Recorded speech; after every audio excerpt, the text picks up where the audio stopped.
এই মুহূর্তে আমরা কিন্তু দাঁড়িয়ে রয়েছি ঢোলা থানার অন্তর্গত মাদারপাড়া হাই মাদ্রাসার দাঁড়িয়ে রয়েছি।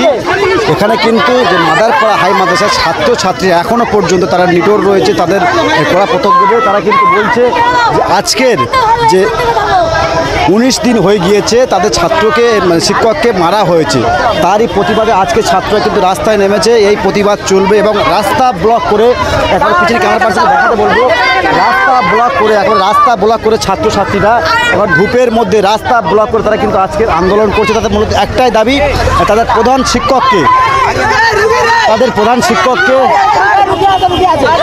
শিক্ষককে মারা হয়েছে। এই উপলক্ষে কিন্তু তারা আজকের এই আন্দোলনটা করছে। ঠিক কী কারণে করছে পাশাপাশি দেখতে পাচ্ছেন এখানে কিন্তু রাস্তা তারা ব্লক করে একেবারে কিন্তু আন্দোলনটা করছে। আন্দোলন চলে কতক্ষণ নির্দিষ্ট কালার তাদের যতক্ষণ না পর্যন্ত ঢোলার আইসি তিনি কিন্তু পদক্ষেপ নেবে সেই মতো কিন্তু তারা আজকের আন্দোলন চালাবে বলে এই পর্যন্ত জানিয়েছে। যতক্ষণ পর্যন্ত ঢোলা থানার আইসি না আসবে ততক্ষণ পর্যন্ত কিন্তু আন্দোলন চলবে।